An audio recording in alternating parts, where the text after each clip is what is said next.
All right, so let's get started. So again, my name is Dr. Corey Singer. Singer Chiropractic Wellness Center is the company that I own, the business and the practice. Why do I do these talks? So I'm just so you guys know, we do talks in the community just to help raise awareness for, I want to help people be healthy, but also so that people know about the practice and they know kind of what we do there, okay? So let's talk a little bit. And I gave Liz the choices of what to talk about, and she chose women's health, which was quite apropos for this group. So here we are. All right, so in general, we like to talk about, so the second, I'm just gonna kind of walk you through slide by slide. I normally have a projector with me, but I didn't know what the setup was gonna be like, so we're just gonna go off the slides today, okay? So today we're gonna be talking about problems affecting women. If you look at just in general, I could talk about 1,000 things, right? Because women's health is a very broad topic, but I chose some of the top ones, and I'm gonna probably ask you guys after the talk, if there's anything that you guys would want to hear about even more for a later topic or something like that, we could always, I have lots of things I can talk about. But we're talking about some of the main ones: infertility issues, weight loss resistance. So for those of you that aren't aware of that, that's if you're trying to lose weight and you've tried the diet, you're actually doing the things right? You're exercising when you should exercise, and you're eating the right things when you should eat the right things, but none of that's really working for you. That's called weight loss resistance, and we're going to talk about why that actually happens. And a lot of it has to do with, I'll just go ahead and just let the cat out of the bag right now. It has a lot to do with toxicity and stress loads in your life, okay? So we're going to talk more about that in a little bit later. Thyroid dysregulation, so that's anything from hyperthyroid, hypothyroid, hyperparathyroid. There's a lot of different types of thyroid conditions, and we're going to talk a little bit about what those are, okay? And all of why these things happens. And I'm going to give you an understanding of why, if we're going to look at almost any health condition there is, why they happen. So if you look at any health problem that you could think of, there's a main cause for it, and we're going to talk about what those are a little bit later. So I could talk about any condition, and if we understand what causes disease and what causes health, then it doesn't really matter what the condition is per se. As long as you know what causes problems in general and how to fix them, that's all you need to know. Does that make sense? So that's thyroid dysregulation. So PMS, or irregular menstrual cycle, or what we call dysmenorrhea. So what does that mean? That means painful menstruation. So like you're having menstrual cycle and it's painful. That's one of the things in my office I can help people like tremendously with, like within 1 or 2 cycles. Really, really simple.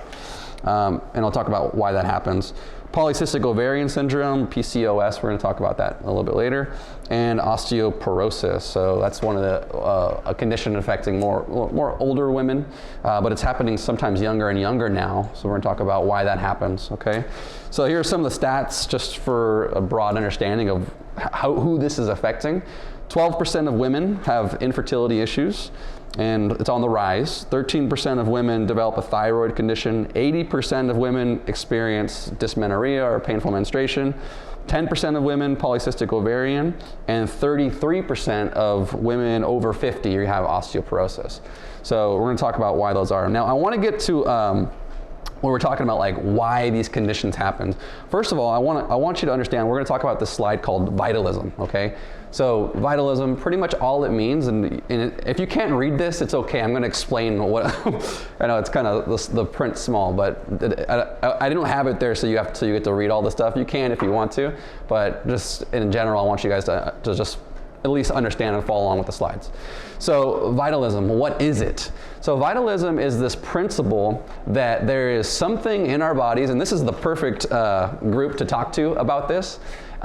There's a force, and in chiropractic, let me explain it. There's a force that's inside of your body that coordinates and controls every aspect of your body, okay? So here we could talk about it, it's God, right? We could talk about God, that's what it is. Now in the beginning of chiropractic, they termed it innate intelligence, okay? Or so just the principles of the universe, or something that created the universe that's actually inside of our body. Does that make sense? So in universal intelligence. So in order to not be classified as a religion, The founder said, no, we're not going to use the word God in here because we want to be distinguished as a science, okay? But now chiropractic has a philosophy, a science, and an art to it, but just so we weren't classified as a religion to start with, we use the word universal intelligence, but you could apply whatever you want to that term, right? So if you're talking about yourself, Jesus, right? God, whatever you want to call it. You could use universal intelligence. You could use nature, your genetics, I don't know, whatever you want to call it. That's what. So there's this force inside of us that coordinates and controls every aspect of our form. Okay. Now, if we're looking about, and so Hippocrates has this quote: "The natural force in each of us is the greatest force in getting well." Would you guys agree with this? Does this make sense? Yeah. So that's where the healing comes from, right? So I want you to go to this one that says the cell, the body over here. Again, you're not going to be able to read any of this, but there's so there's two things. Oh, that's good. There's two things in our bodies that if you just type it, there's things that create health, and there's things that create dis-ease. Okay, and we call it dis-ease because it's just the body not in a state of ease. So health would be ease. Dis-ease is a state of not functioning. Okay, so if you think about it in general classifications, there's a bunch of stuff on the right side that can hurt us or are bad for us. And we're going to go through a lot of those things. On the left side, there's a lot of things that will help the body or the body needs. Does this make sense? So if you have everything that the body needs, we term that purity and sufficiency. It has everything it needs and it has none of the stuff that it doesn't, right? When you're looking at what creates disease or dis-ease, it's toxicities in the body plus deficiency. In other words, there's things that you need. We all know this, right? So we know that if we don't have oxygen in our body, it won't function. Does that make sense? You can last about, what, 4 minutes or something like that without oxygen, 4 days without water, 40 days without food, right? Or the 40 days without food. Actually, you can go longer than that now, depending upon how big you are. But you understand the principles, right? You have certain requirements for health, okay? And we're going to go over what some of those things are as far as the purity part of it and what creates the disease in the other side, okay? I'm going to give you an analogy, and it's the plant analogy, okay? So imagine that it's just to illustrate this point, because it's going to make perfect sense to you. So imagine we had a garden here, okay? And we have a garden here, and we're trying to grow some plants in the ground here, right? What do plants need? Water, right? Soil, sun, right? Right. So we put them in the ground, okay?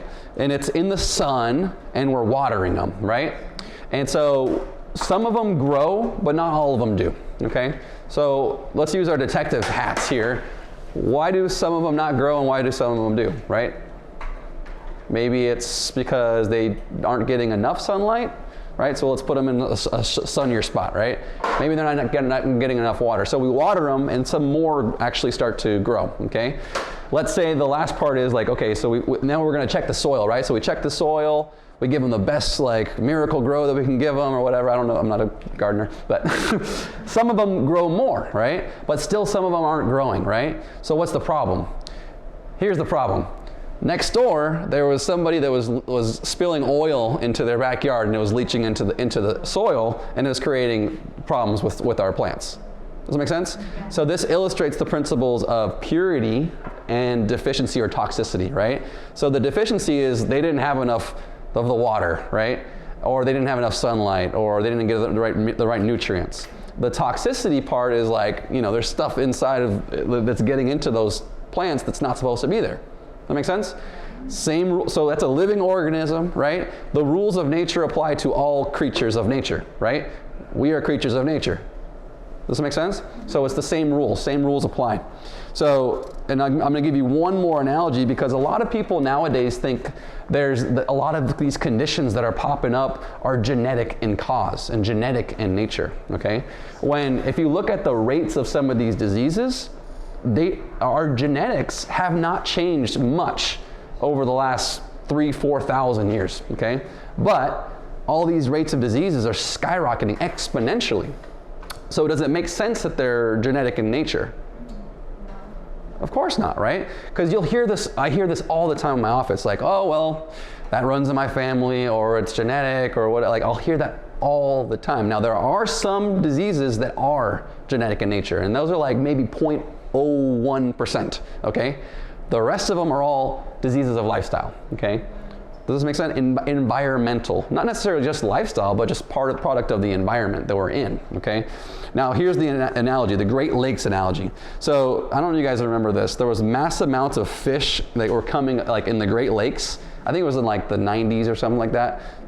So anyways, they were washing up on shore and they had all these tumors, okay? So these fish were coming in with these tumors. So if you could look at the slide there, it's showing these fish with these tumors popping up on it.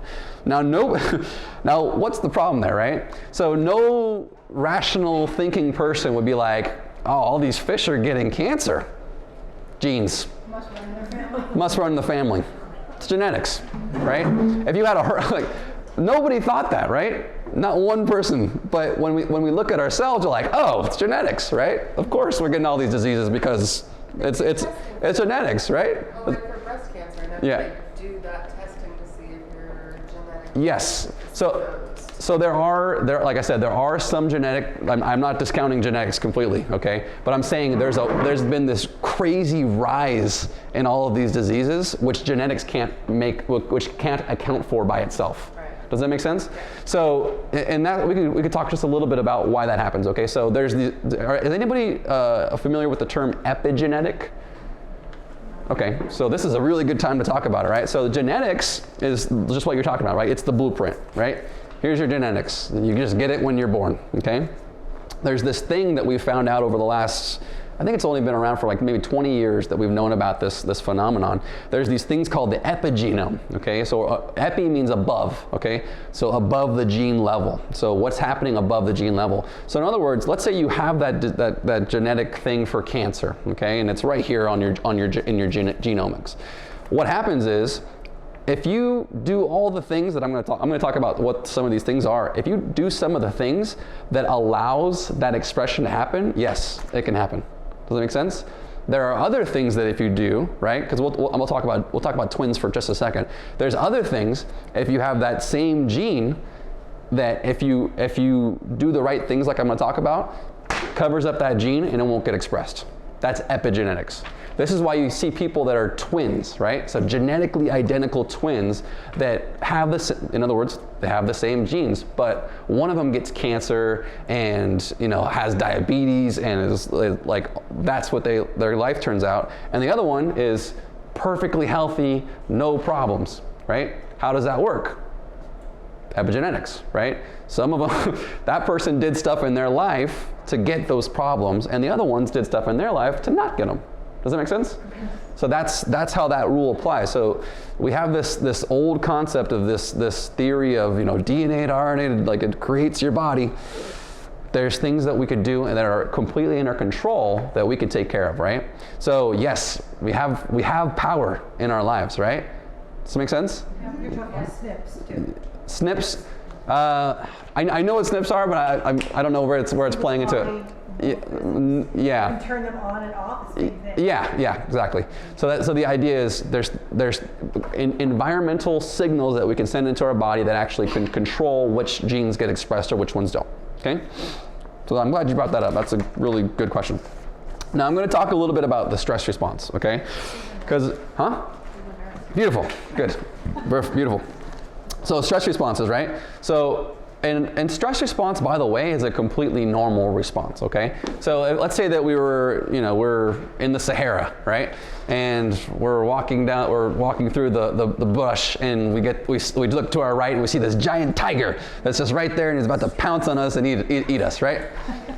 Okay, that's pretty cool, right? No, you're stressed out. That's fearful, right? So what are you gonna do? Your stress response is gonna get expressed, okay?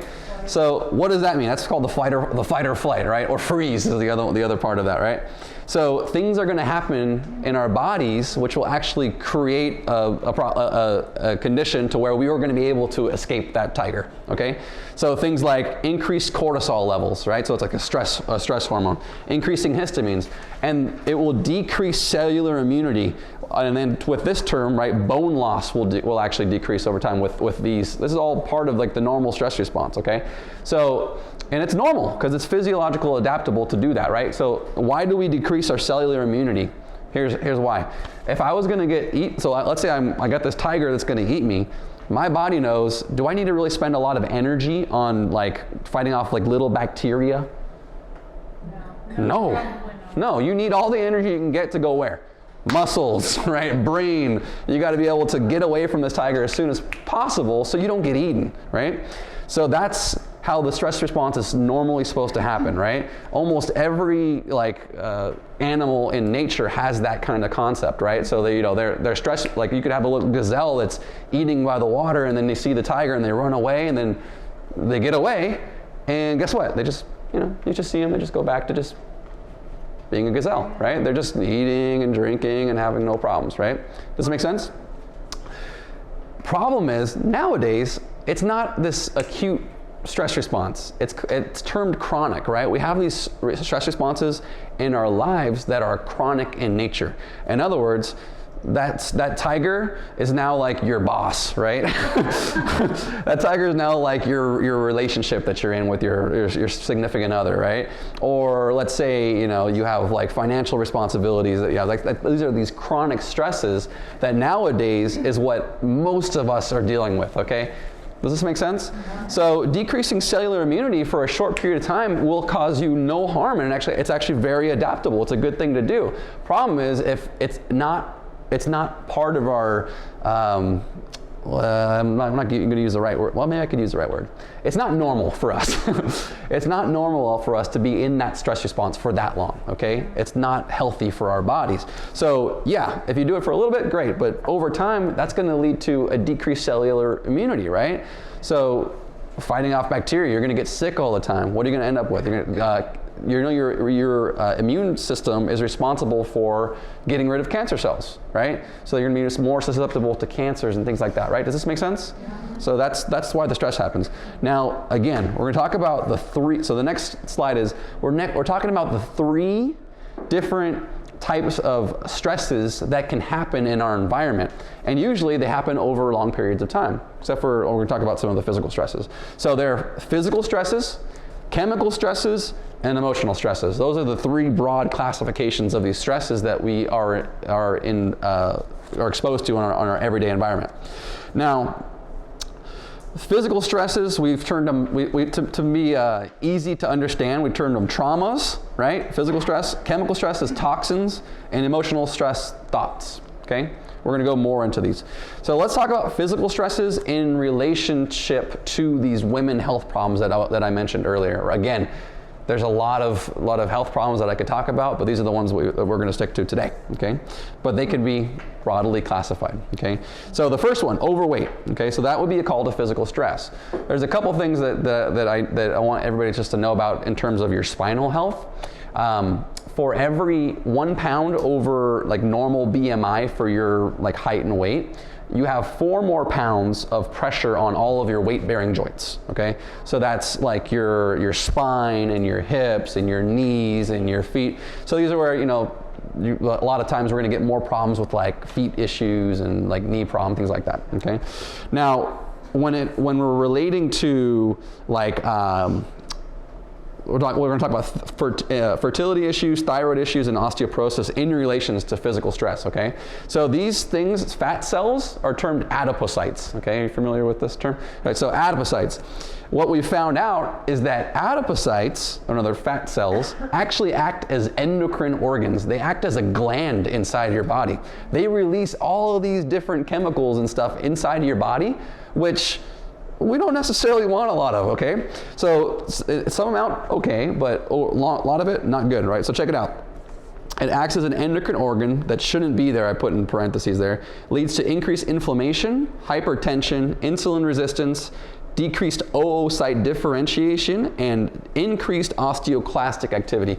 So that last one, osteoclastic activity, what does that mean? That means breakdown of bones, which is, if you think about it, it's kind of crazy, right? Because we're thinking, okay, we think that if you had, a lot more weight to carry on, that you would increase your bones, right? Your bone density. But in fact, it actually does the opposite. So we find higher levels of osteoporosis in more overweight people. Infertility, right? So we talked about decreased oocyte differentiation. So in other words, the cells that you can, or like egg cells, right? They're not going to be able to differentiate or be created properly. And thyroid issues as well. So actually that's just one of the things that we saw with that. Another type of physical stress is physical inactivity. Again, we have these laws of nature, right? We're supposed to be able to move on a regular basis. Does this make sense? So we're hunter-gatherers by nature. Does this make sense? That means that we're supposed to be out moving around, picking berries, chasing tigers, chasing our food down. That's what we're supposed to be doing naturally. Go ahead. You need to come in? Come on in. Yeah, come on in. I think we got a spot right here. Can you see from there? Is that okay? Yes, I can. Okay. All right, cool. Nice to meet you, Mary. Okay. And you got your food? All right, cool. All right. So physical stress. So like I said, physical inactivity is one of those types of physical stresses, right? Or physical inactivity. So we've done some studies on this. Now I'm kind of like nerdy. I just like science, so that's why I tend to like to gravitate towards more like scientific articles and journals and stuff like that. So I put a lot of that stuff in my talks. I'm not trying to I don't want it to be boring in that sense or too like detailed, but I think it's important to see like what's actually studied in the scientific community. Would you guys agree? Mm-hmm. Okay. So here's a study right here. 2,500 women were observed. Huh? Go ahead. Oh, yeah. Oh yeah, go ahead, perfect. Yeah, so 2,500 women were observed in this study, right? It's bone loss, physical activity, and weight change in elderly women, the Double Osteoporosis Epidemiology Study, right? So after adjustment for age, physically inactive, this is the results of it. Physically inactive women lost more, about 1.4 plus or minus 0.2% per year, compared with physically active women. This makes sense, right? So, and it's pretty simple to understand, right? If you're less physically active, your bones aren't going to be as strong, right? Because bones, what they do is they respond to environmental stresses, right? Or so like you put stress on, it's called Wolff's Law. You put a stress on a bone, the body reacts to it and says, okay, we need more strength here, right? We need more strength here. So that's what it'll actually create more strength in those things right there, right? And exercise, so here's exercise intensity in response to, in relationship to thyroid conditions, right? The result of this study shows that exercise performance at the anaerobic threshold, which means that just you're exercising vigorously, okay? Which is 70% of your maximum heart rate. In other words, if you wouldn't be able to talk to the person next to you, okay? Does that make sense? So you're exercising significantly. Cause the most prominent changes in the amount of any hormone values, while the rate of T4, free T4, and thyroid stimulating hormone continued to rise at 90% of maximum heart rate. The rate of T3 and a different one actually fell. So what this is showing here is actually your exercise and your activity levels will actually allow more thyroid hormones to work, right? So we're talking about things like thyroid conditions. Physical activity actually can help produce more of those thyroid hormones. Make sense? So it's good to have. So the conclusion, maximal aerobic exercise greatly affects the level of circulating thyroid hormones, right? So in other words, if you don't exercise, those thyroid hormones are not going to be working the way they're supposed to, okay? Now, here's another type of physical stress, which I happen to be closely related to. It's called this thing called a subluxation. Big word, you do not have to remember this word, okay? But all you got to know is that there's bones in your body. So this slide right here, there's bones in your body.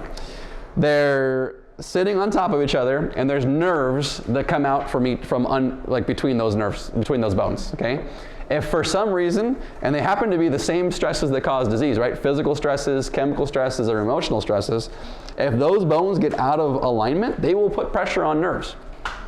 So we were talking about earlier, in relationship to bedwetting, right? So the nerves in the lowest part of the nervous system, so the one right next to it, those are the nerves that go into things like your bladder, your lower digestive function, right? Those are the nerves in this area here. When we get up into like the neck here, you're looking at things like brain. So, I get a lot of people with headaches. 90% of headaches come from misalignments in the neck.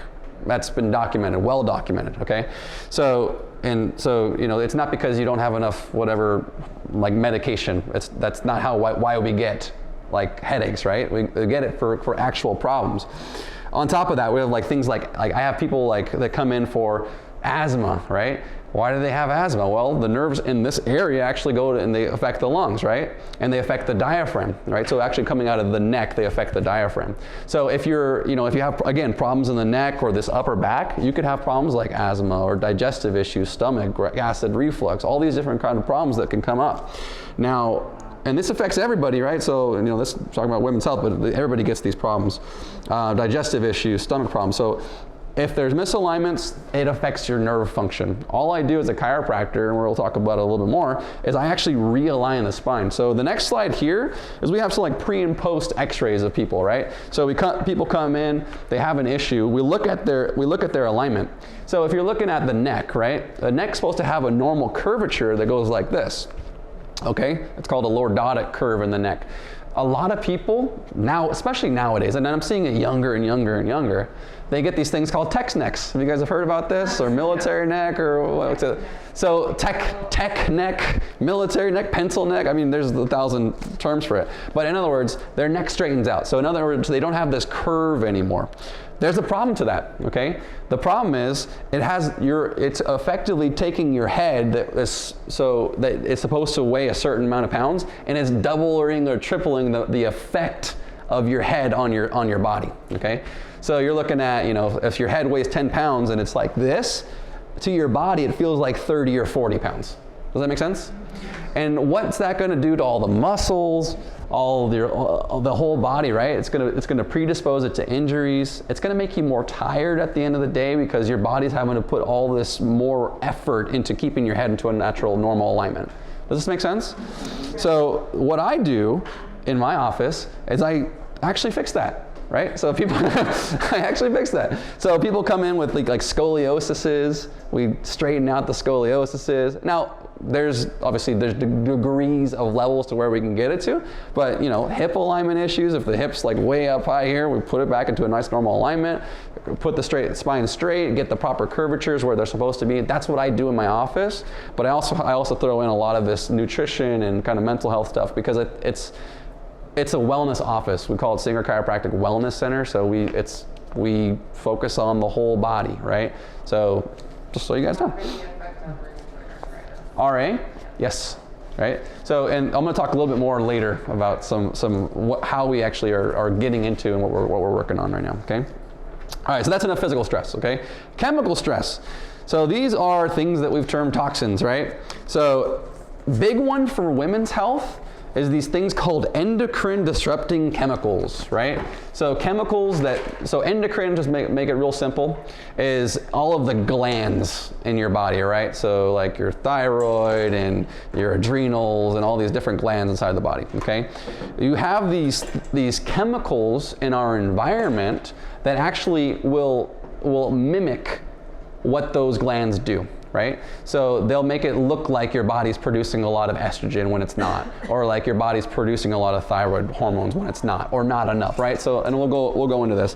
Now that can wreak havoc on the reproductive system, especially when we're talking about women's health here. If we have a pregnant woman, right, and they have a lot of these hormones floating around in their body, what ends up happening is it will affect the developing child, because it goes through and it actually gets through the blood-brain barrier, or goes through that actual system there and gets into the kid. Okay, does that make sense? So that's where we're going to talk about where your exposures are and how to address them. Okay, because it's really important. Antibiotics, acetaminophen, we're going to talk about those. And I'm not going to go into every single thing. And again, I want to be super, super clear. I'm a chiropractor. I don't prescribe medications. I can't tell you to take them. I can't tell you not to take them. I can't say a thing about taking vaccines, not taking vaccines. That is completely up to you. Do your own homework. I have my own thoughts and stuff about them, but you can do whatever you want to do, and they all have their place. Okay? Does that make sense? But, so again, I can't tell you to or not to, so that's a disclaimer for you guys. All right, but we all know that these things, if we're talking about antibiotics and acetaminophen, are they natural? So are they naturally occurring things that happen in our natural environment, right? So they're foreign to our body. They're not something that we naturally have inside of our body, right? So that's why we actually classify them as toxins. Preservatives, there's things inside of vaccines. We could talk about them. Take them or don't take them. Again, do what you want to do. But you have to know that there's things inside of vaccines that could be listed as toxins, okay? Make sense? And we'll go into more of those. Low vitamin D. So this one we're getting into like deficiencies. So like we're talking about, so one of the biggest ones here is vitamin D, especially for women's health. We'll talk more about this, but there's about 80 to 90% of our population which is vitamin D deficient. Okay, and that's a lot. Okay, and we'll explain why that happens. Some of the more obvious ones, right? Tobacco, alcohol. Go ahead. Tobacco, alcohol, molds, right? This is actually a big issue that most people don't even know about. It's like one of these silent problems that lots and lots of people are dealing with. They have no clue. They're responsible for a lot of these unexplainable illnesses that people have. They're like, I have no clue why I have this problem, and I've gone to every single doctor and they can't find a thing wrong with me. So a lot of times that one, if I hear that story, I'm like, look in your house for mold. That's just check your house for mold. So that's it's often missed. Okay, excess sugar, caffeine, high trans fats foods, dehydration obviously is very important, right? So why we talked about water. Now let's talk about some of these endocrine disruptors and how it relates to female reproductive or health issues. Okay, so pharmaceuticals. So pharmaceuticals in their nature are endocrine disruptors, right? So what they do, just so you guys know, is they will either poison enzymes in your body or block receptor sites in your body on different cells. They're endocrine disrupting chemicals by nature. That's what they're designed to do. Problem is, okay, so check this out. You have a pharmaceutical, goes into your body. It won't, any cell with that particular receptor site on it, it will affect. It's indiscriminatory, which means whatever site inside of your body that cell has, it will affect it. So the problem with a lot of the medications are, and that's why you hear a lot about side effects, right? So they have the targeted effect. Let's say that we want to affect, I'll just give an example of like we want to affect your lungs for asthma or something like that, right? You give the drug to that person, it will have that effect on the lungs, but it will also have that same effect everywhere else in the body, okay? That's why you're gonna get these kind of chemical imbalances, because we're trying to alter your body's nature. Does this make sense? We're trying to give you a pill or a drug to change your body's physiology, which again has a place. Absolutely 100% has a place, but used long term, over a long period of time, and where I think it has its place is in emergency medicine, right? Somebody's cut open, somebody's bleeding. Do not send them to me, please. We have the absolute 100% best medical care in the entire world when it deals with crisis care, emergency medicine. Save my wife's life, save my mom's life. It has a place, 100%. But the problem is, if you do that for long periods of time, it can't create health in the body, okay? Because it's trying to circumvent your body's natural ability to heal, okay? It's fighting against it. It is. So if you're taking something for a long time, it's only going to try to go against what your body wants to do. And that's not natural, and it doesn't work long term, okay? Dioxins, dioxin-like compounds. We're gonna go into where you get these. Polychlorinated biphenyls, DDT, so that's like I think it's like a pesticide, and other pesticides. Plasticizers, such as BPA. So in other words, plastic, right? And where are we gonna find these things? Found in plastic containers, metal food cans. Now I'll say this, plastic containers. Yeah, I gave you guys plastic containers, haha, right? now, oh, I'm glad you brought that up, right? So check this out. So and they say BPA is like one of the big ones, but in my opinion, plastic's plastic. Right? I mean, I think it's a pretty good marketing campaign from the plastic industry to say, hey, these plastics, you gotta watch out for BPA. Don't do BPA, but all the other plastics fine. Yeah. Right? Plastic's plastic. It's gonna get. So yes, some have a more susceptibility to leach into chemicals and stuff like that. So I'll give you an example of how this happens, right? And you talk about microwaving it. Microwaving it will heat up those plastics, so they'll interchange and exchange with the foods that you're having in. But it'll happen no matter what, right? So if you look at here's a good example. Have you ever had like a bowl or like a Tupperware or like a plastic plate, and you put pasta sauce on it? And then you like eat off of it, and then afterwards you see like some of like, it's like stained red, okay? So that's an exchange going into the plate, but that same thing happens going the other way. It's an exchange. It doesn't just go this way. You know what I mean? It goes both ways, okay? So it's not like just the flat, like the oil is good now. It's going both ways. It's an exchange that happened at that site there, okay? So those are those chemicals that go into your body. They can mimic, check this out, they can mimic female, male, or other hormones, causing imbalances and diseases like infertility, endometriosis, cancers, weight loss resistance, diabetes, and more. So again, with a lot of these big female type of problems, these endocrine disruptors are a big on top of the list, right?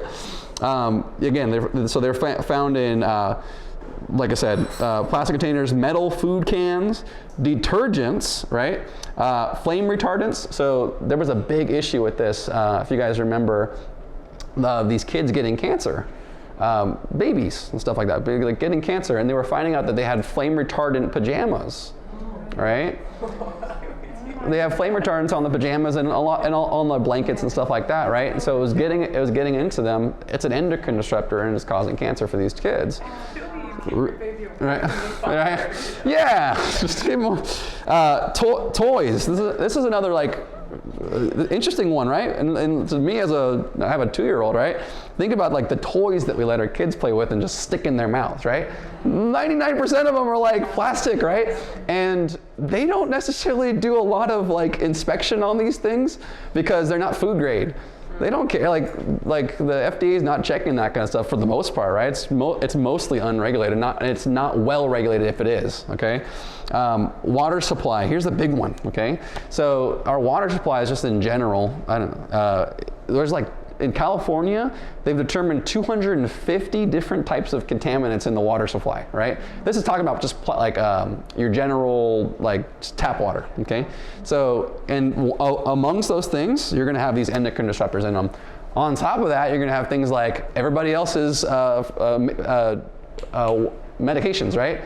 A lot of people, do you know a lot of people actually dump their old medications down the toilet? A lot of people do that, and we don't have the filtering technology to get rid of all of it. We just don't. So, yeah, birth control pills is a big one. So if you're thinking about, like fertility issues, right? So just stop right there, right? Fertility issues, okay? If somebody's drinking just regular old tap water, they're drinking other people's birth control pills. Right? So that could be an easy fix, right? Stop, but obviously there's more to it.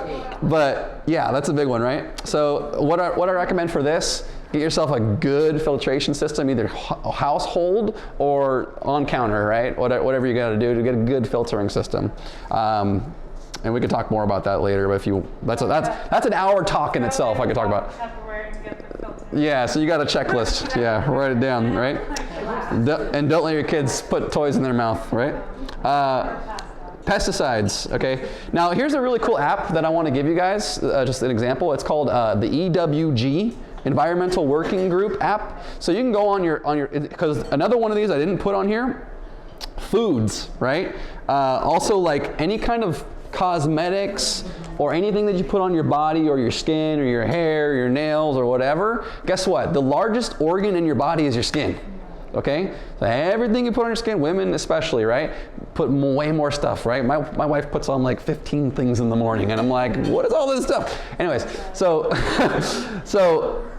putting on your face is a real thing. But if you look if you look at this, right? Those things, anything that you put on your skin ends up in your body. It goes directly into the bloodstream, okay? So if you're thinking about it, right, so my rule is if you wouldn't put it in your mouth and eat it, don't put it on your skin. That's my rule, you know what I mean? Because that's what's happening to the food, the stuff you're putting on your skin. If you wouldn't take that and eat it, then don't put it on your skin. Now here, okay, you might think, oh, well, I have to wear my makeup, and of course, great, do it. There's whole lines of products that you could put on your skin that's completely healthy and safe for you. There's no problems with it. What about sunscreen? Sunscreen, oh, that's a whole big issue there, right? So you're letting the cat out of the bag. Okay, so sunscreen, yeah, there's lots of problems with sunscreen. There are natural and safe sunscreens that you could use. Coconut oil, for one, actually is a pretty good sunscreen. It has an SPF of like 7 or something like that. Yeah, so I recommend coconut oil. Use that. That has an SPF. Now check it out. You don't want to sit in the sun and bake for an hour and a half, 2 hours, right? So that's where instead of using the sunscreen, cover up. God made hats. What? What? Children, like Huh? your daughter. What? Like young children, little ones. Yeah. And the beach. So they have like zinc oxides. They have completely natural, healthy sunscreens to use.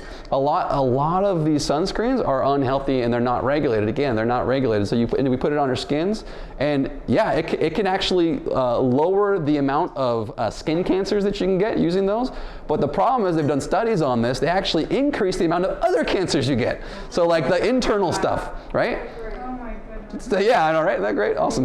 Yes. Huh? Yeah, plus it blocks vitamin D. So if you're talking about vitamin D levels, that's just a side tangent.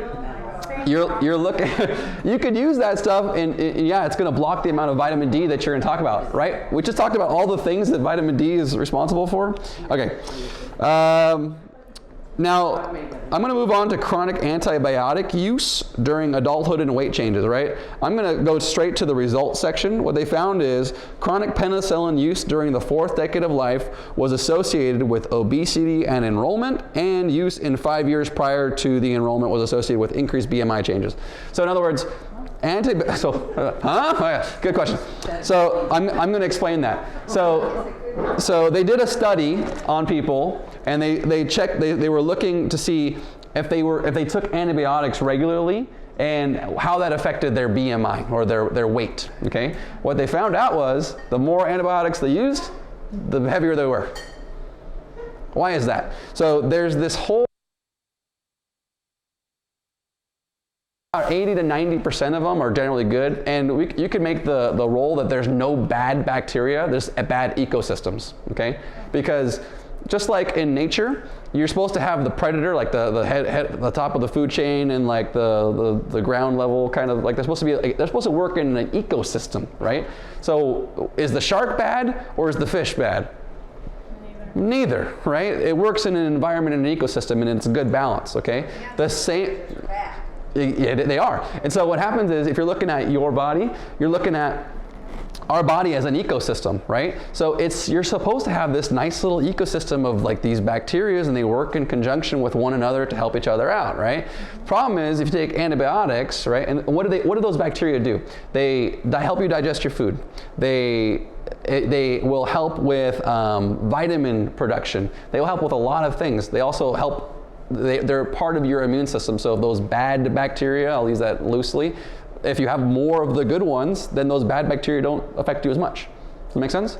So if you're taking antibiotics, it's indiscriminately wiping out all bacteria, okay? Why is that a problem? Well, they're getting rid of all of these healthy bacteria that are supposed to be good for you, right? So like you said, hand sanitizers, you're supposed to have a natural flora on your skin. Did you know they sell, so I actually have it at my house, they have probiotic skin stuff. So you could actually put it on your skin and actually helps your probiotics for your skin. So it helps with your natural floral of your skin. And so that's just part of it, right? So if you're taking these antibiotics, what ends up happening is you can't, number one, you can't digest your foods properly, and it leads to an imbalance in your gut microflora, and it causes problems there, right? So you can't digest your foods and stuff like that. And that's why you become overweight. Chemical stresses, again, we're going to move further on. This was a study that was done in rabbits.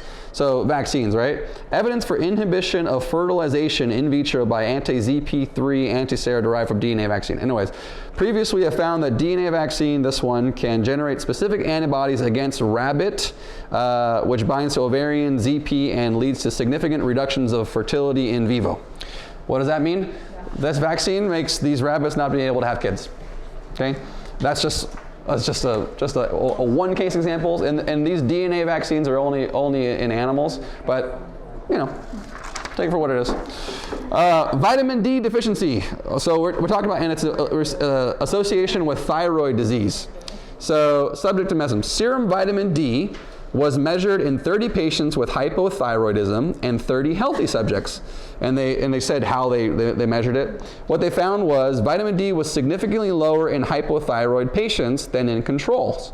Level was insignificant decrease in females than male patients.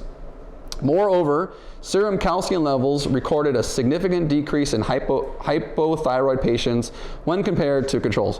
What does that mean? Vitamin D levels can create thyroid conditions, right? So making sure that you have proper vitamin D levels is important. Okay, we're going to go into how you could figure that out, but a simple blood test will do it, right? So yeah, same thing with hyperparathyroidism. Effects on vitamin D on primary dysmenorrhea with vitamin D deficiency. I'm going to spare just going over it all. Same thing, okay? With dysmenorrhea or painful menstruations, what they found was a lot of people that were having that had that problem also had vitamin D deficiency, and it was directly correlated. And so what they did was they started supplementing these women that were having really painful menstruations with vitamin D, and what they found was their painful menstruations decrease significantly, statistically. Okay, so one of the things, if you know somebody that has that, or you yourself, simple blood test to get, check to see if you have it, and supplement accordingly. And just in general, like I said, 90% of women, or 90% of the population has that problem. So you might as well be supplementing with it already. Make sense? Same thing with osteoporosis. Vitamin D allows for absorption of calcium into the intestines. Without it, bones become brittle, right? So without the calcium, so you need the vitamin D to let the calcium into your body, right?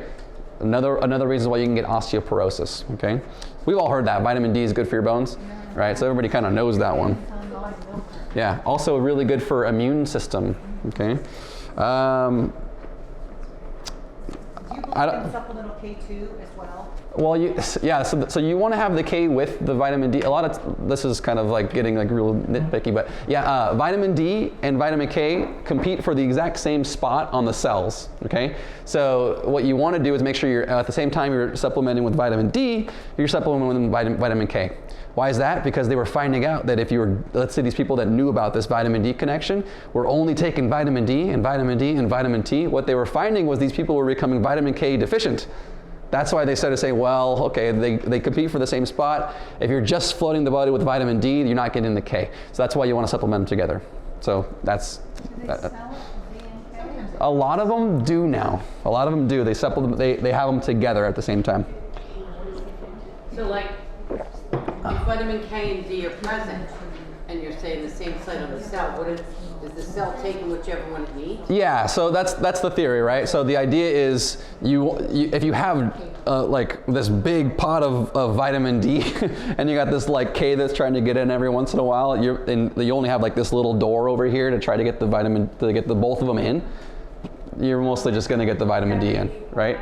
It's got to be kind of equal. So that's why they're starting to supplement both of them together. Okay. What's better than that? Get out in the sun enough. Eat the foods that have the right stuff in it, right? But yeah, if you don't have it, obviously supplement with it. Let's keep going. Again, I want to get some more of the good stuff. I'm going to skip through microbiome because we talked about it. Glyphosate. Glyphosate is a huge issue. Okay, I do want to. So, if you guys don't, who knows about glyphosate? What that is? Roundup. Have you guys heard of Roundup? Glyphosate, Roundup. You guys have heard about this? Okay. So glyphosate is a product that is pretty much all over the country now, all over the world. And what it is it's a pesticide. They spray it on all like your like anything that's get this, anything non-organic. They'll spray this glyphosate on it in order to kill all the bugs. And It's actually in some. My son's an organic farmer. He says corn has it inside of each kernel. oh yeah, so they call it Roundup Ready, right? So they genetically modified the crops in order to be able to withstand the blast of it. Plus, they make the food itself be able to withstand any of these bugs. Okay, completely ludicrous and goes against everything that like we're playing God, right? So that's like we're trying to play God in this one. That we're gonna lose pretty much every time. Okay, so yeah. Now, so what? So just to prove the point, right? So if you're spraying these foods or genetically modifying it with these things, the design of that is that chemical is to kill the plants. Did I do that? It's to kill it's to kill yeah. It's to kill the bugs or like any like little pests, their reproductive systems and their nervous systems, right? That's what it's designed to do for those bugs. Okay. Got it? That's for small animals, okay? Now you take that same thing and you put it into your body. What do you think it does? Kills your reproductive systems and nervous system, right? So things like ADDs, ADHD, autisms, hyperactive disorders, reproductive fertility issues. Yeah, we're seeing it on a grand scale in our society now, right? So in other words, they did this study. Reproductive issues associated with celiac disease, such as infertility, miscarriage, birth defects, can be explained by glyphosate. Excuse me. So my recommendation is if you can, eat all organic. If you can, eat all organic. If you can, okay? Likely, more than likely, if you could shoot for a goal of like 80%, you're going to be doing pretty good. Okay, shoot for a goal about 80%. Huh? Prices will come down. Yeah, it does, and we're seeing it already, right? So when I started buying the type of eggs that I buy, they were like $8 when I first started buying them. Now they're down to $3. So we're already seeing it. It's happening, right? So there is a response. Because they're going to compete. So if the people that are making the food realize that nobody's buying their crappy foods anymore and they're spending a little bit more money on the healthier foods, they're going to start to switch over to that. Okay, and we're already seeing it. It's already happening. Okay, so and yeah, there has been a consciousness shift about this stuff, which is great, thanks to social media and all this other things. All right, we're going to talk about the last type of threat or stress, which is thoughts. Right, so emotional stress. This is a big one. Okay. But they're kind of getting on, like the medical community is understanding these principles, applying them. They're not doing the best at it. They're not really applying the principles, but they are studying it, which is great. So if you look at this, right? During stress, activation of the hypothalamic pituitary adrenal axis and the sympathetic adrenal system leads to increased secretion of glucocorticosteroids and catecholamines. I'm going to go over all this in a second, respectively. And here's what I want to make sure you understand. In order to maintain homeostasis, the body does those things in order to keep your body in health, okay? But recent evidence suggests that stress hormones acting on antigen-presenting immune cells may influence the differentiation of bipotential T helper cells away from T helper 1 towards T helper 2 phenotypes. This results in suppression of cellular immunity and potentiation of humoral immunity. Thyroid autoimmunity is clinically expressed as Hashimoto's thyroiditis and its variants, right? That was a mouthful. And it got my throat tickly, but yeah, but all this means in general is, and we talked about it earlier, right? Your stress loads affect your body, which then affects things like your reproductive system and all these other systems that we talked about in stress response, and can lead to autoimmune conditions. Interesting, right? So this is something that we're talking about autoimmune disorders. Stress levels is greatly important, and we're gonna in a second we're gonna get into like solutions because it's kind of important. We've already mentioned a lot of them, just going through the problems because I want to like tie them in together. But we're gonna go into to like just the solutions in a second.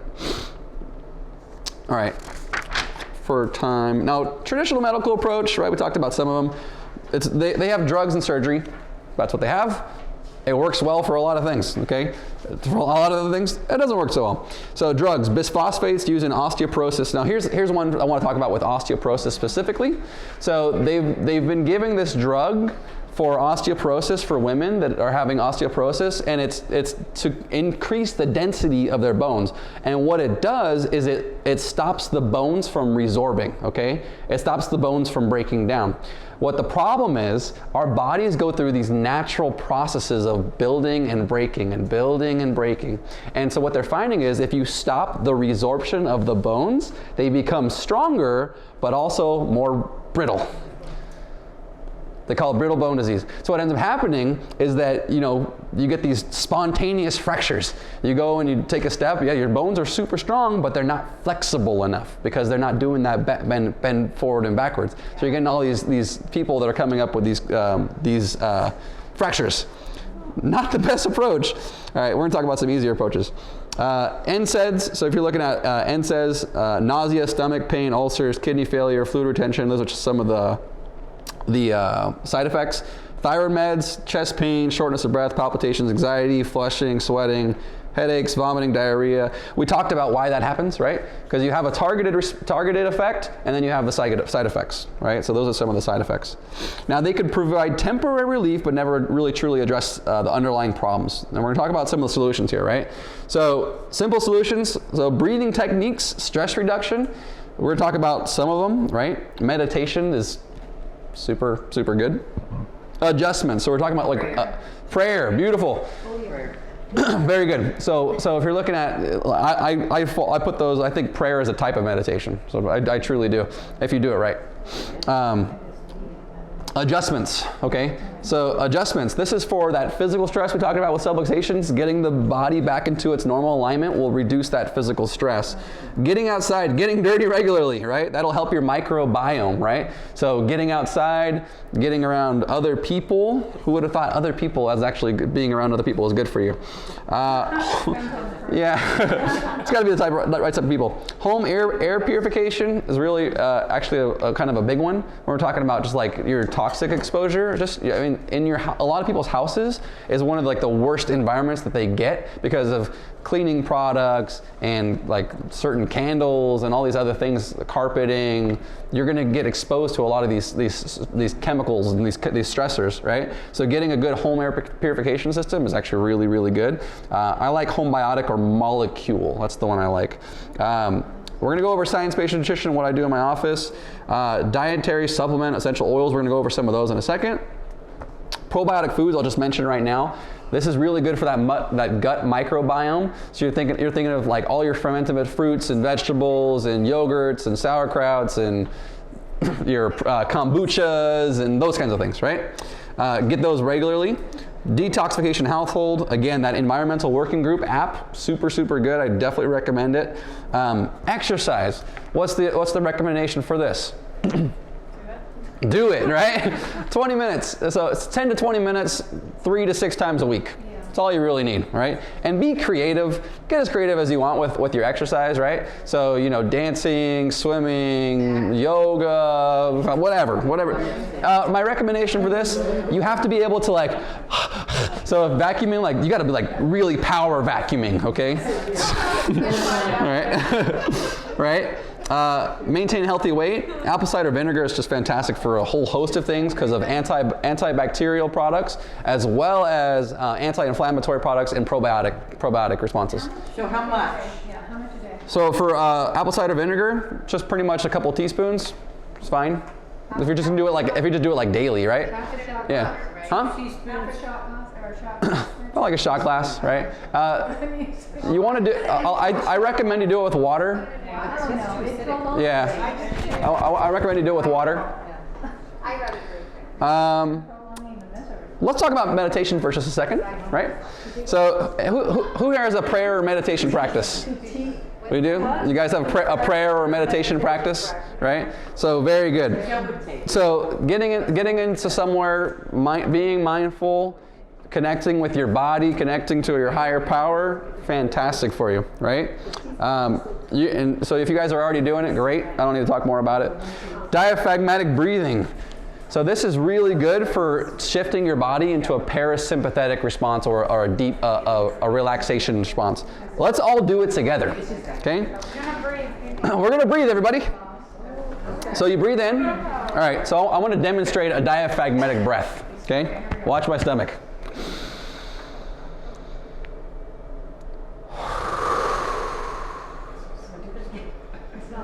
Got it?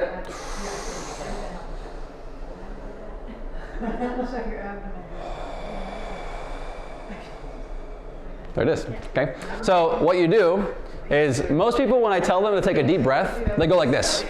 You guys see it? That's not a deep breath. That's a terrible deep breath. You're only expanding like this top portion of your lungs, okay? Your lungs go from here to about here.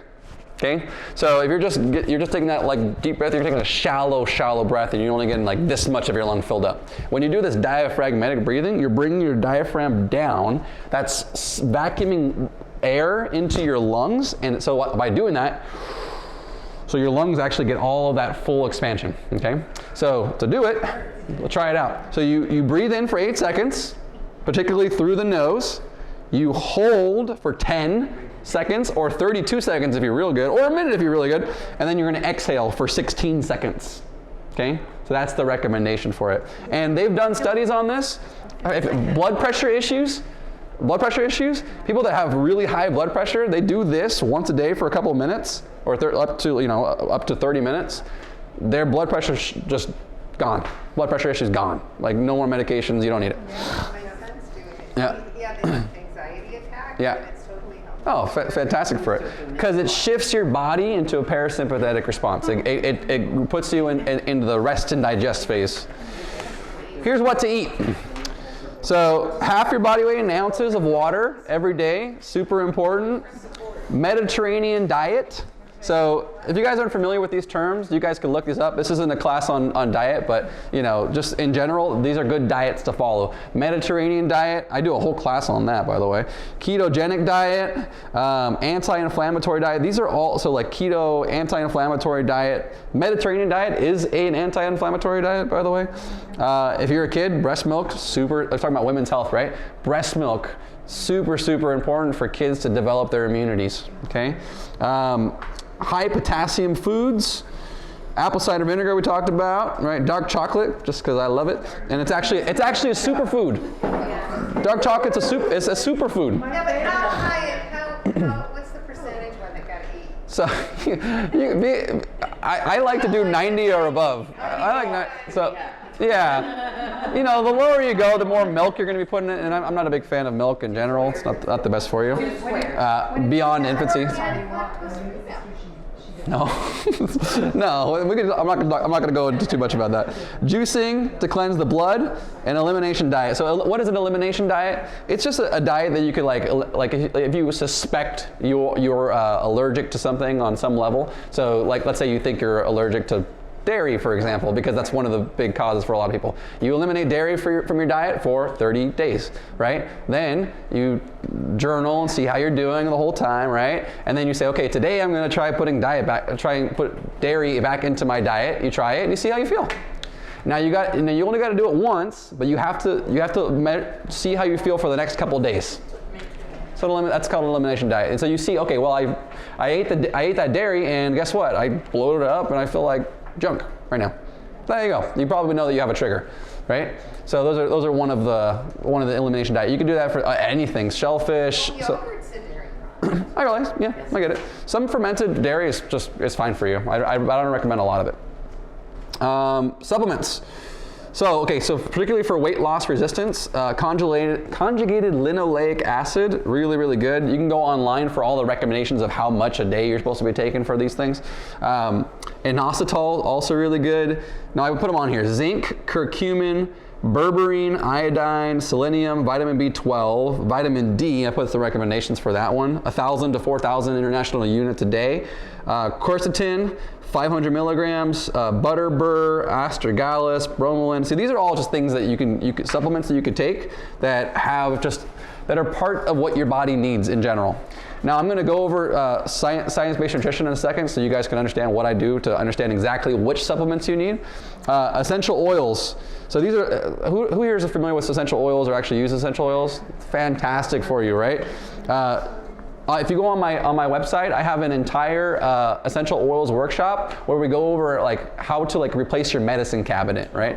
Right. So if you're like, okay, you're like, oh well, how do I use this for, you know, like let's say you use like a pain medication and you want to use essential oils instead, ways to do it. Dysmenorrhea. So for dysmenorrhea, these particular essential oils are fantastic, right? And you can either use them as an oil, or you could put it like on your skin, or you could diffuse it. So for dysmenorrhea, lavender, clary calm, copaiba and deep blue, thyroid problems, lemongrass, frankincense, lavender, wintergreen, sandalwood, and pine. Polycystic ovarian, so clary sage, thyme, lavender, and sandalwood. Infertility issues, frankincense, clary sage, geranium, German chamomile, cypress, yang yang, and yarrow. Weight loss resistance, grapefruit, cinnamon, ginger, lemon, peppermint, bergamot. You guys can tell that these are all like your like stimulating, high, like spicier types of herbs for weight loss resistance. Osteoporosis, wintergreen, krill oil. I can't even say this one, helichrysum, eucalyptus, peppermint, and lemongrass, and there you go. Now, what I do in my office, as far as like, so, because if you want to figure out exactly what things that your body needs specifically, because let's face it, there's a lot of different supplements, there's a lot of different essential oils you could take, but knowing which ones to take and when, that's kind of where like you kind of take the guesswork out of it. So in my office, what we do is we actually use the body, right? There's blood work that you could use, right? So if you look here, we do testing, and it gives us a report. The report says, so yellow is warning, red is danger, and blue is an emergency. Okay, pretty simple.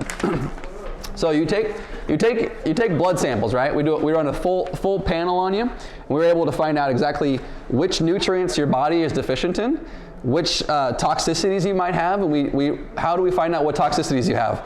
Blood work, urine samples, or hair samples, right? Figure out exactly which things that your body is deficient in, and then from there it spits out this little report. It tells us which ones you're deficient in, which ones you need more of, and guess what? We send a box to your door with those specific supplements, right? So here's an example on this one. Let's say you're deficient in vitamin D. It shows up blue, emergency. You're really low in vitamin D. Guess what? You need vitamin D. So we take it, we supplement it, and then we could recheck these things, right? So you take it the first day, a few months later, you recheck your levels, and hopefully your vitamin D levels will level out. Then you could lower your amount of vitamin D that you have to take. Does that make sense? Huh? I mean, do you give them the K and the D, or? So it will show you which ones you're supposed to be taking. Did you say you had to take those simultaneously? Let's say you have plenty of vitamin K though. If you do the blood work and your vitamin K is fine. Yeah. You already got K in your body. You're fine, right? So it will give you a full example of what your body actually needs. How much is the panel? The panel, so I think the foundational runs, right now it runs about 800. So that's just to do all the everything that you're doing. And that's really actually, it's not that expensive in terms of this kind of work. I've seen these panels. If you try to get the panel that I run, going through your insurance or going to the medical doctor, it's like $4,000-$5,000, right? To do all the work we're gonna do. So it's relatively inexpensive. In my office, I do a free initial consultation. If anybody wants to come in, talk to me.